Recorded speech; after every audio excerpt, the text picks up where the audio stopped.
kesa namang komedyante ang pauupuin mo dyan, ay di abogado na ang paupuin mo.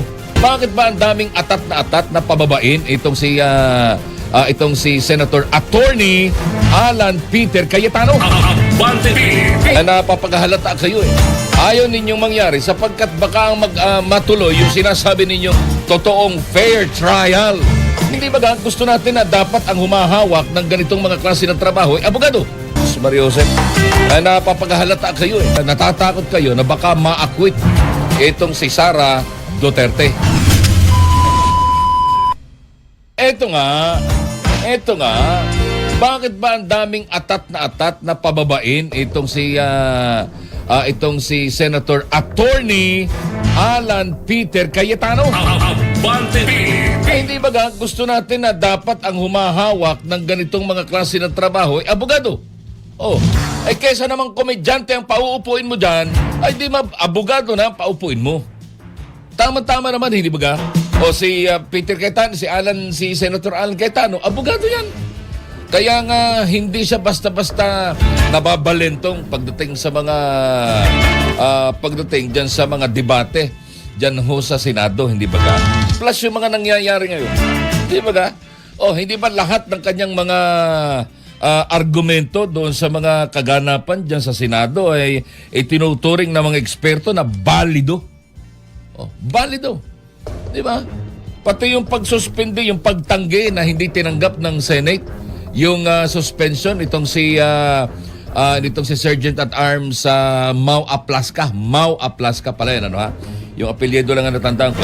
Si Sergeant at Arms Officer Mau Aplasca, Chief, ano ha? Sapagkat wala namang iba po pwedeng mag-suspende sa kanya kundi yung nagpapairal ng House at saka internal rules, kundi yung Senado. Kasi meron silang sarili nilang panuntunan, meron silang sarili nilang reglamento sa loob mismo kung ano ang mga dapat na pairalin at hindi dapat umiral sa loob ng Senado. Masusunod yan, siyempre, di yung Senate President. Di ba? Again, ano ha? Yung panghihimasok ng ombudsman ay sinasabi ng iba, ay teka muna, ay mukhang yan ay panghihimasok sapagkat kung titingnan mo, ang ombudsman ay nakadugtong ay sa administrasyon. That is nakadugtong sa executive sa judiciary. Di ba ga?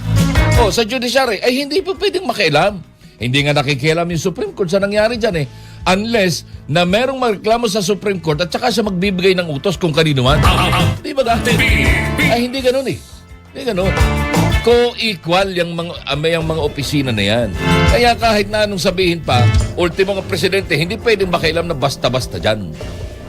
Di ba ga? Pare-pareho kayo ng level. Kaya Mario Joseph, napapaghalata kayo eh.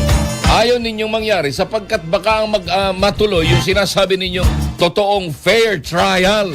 Ngayon hong impeachment, ngayong nag-convene na ang impeachment court o ang Senado bilang impeachment court.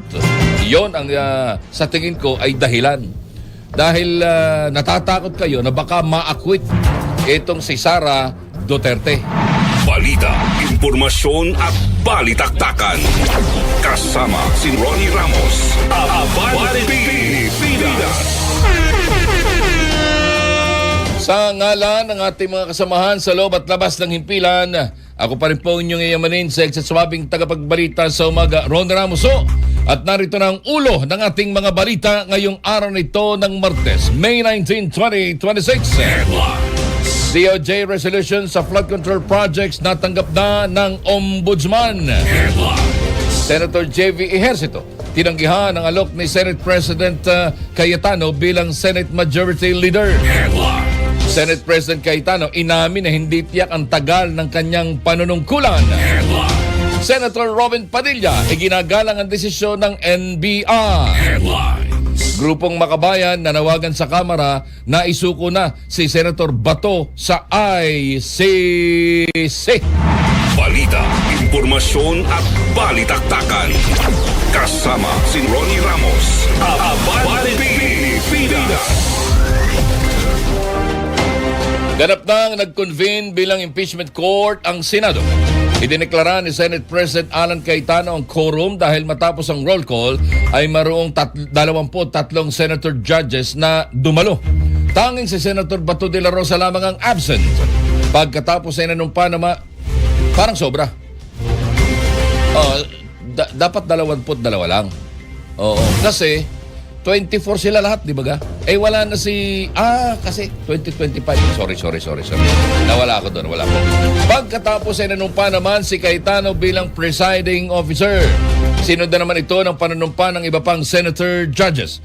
Binigyan ng kopya ng articles of impeachment ang tanggapan ni Vice President Sara Duterte para makapagsumiti ito ng kanilang tugon.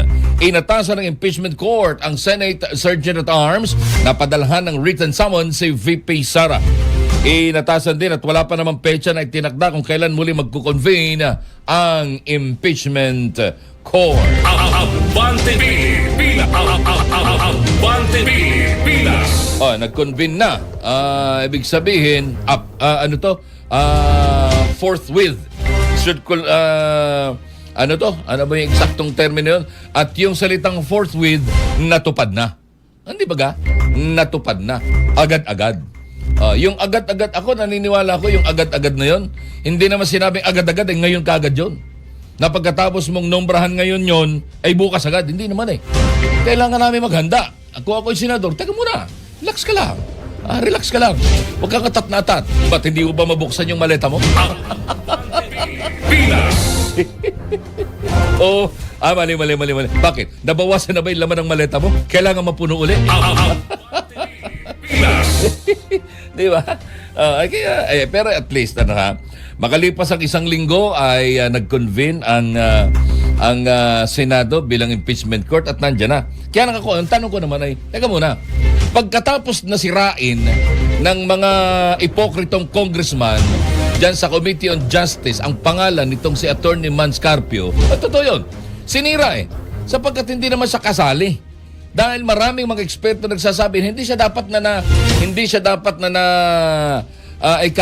dapat nabubuyangyang ang kanyang record at ang kanyang pangalan sa usapin ng impeachment sapagkat hindi naman siya impeachable official eh.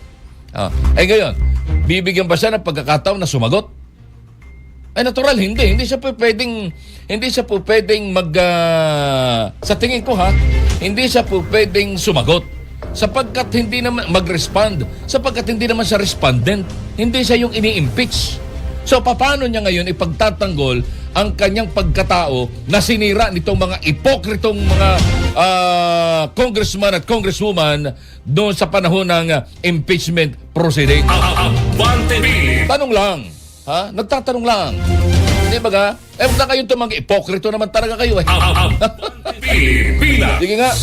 Sinong politiko ang hindi ipokrito? Di ba? Literally, figuratively, sinong politiko ang hindi ipokrito? Sabi nga. Abante Pilipinas. Anyway.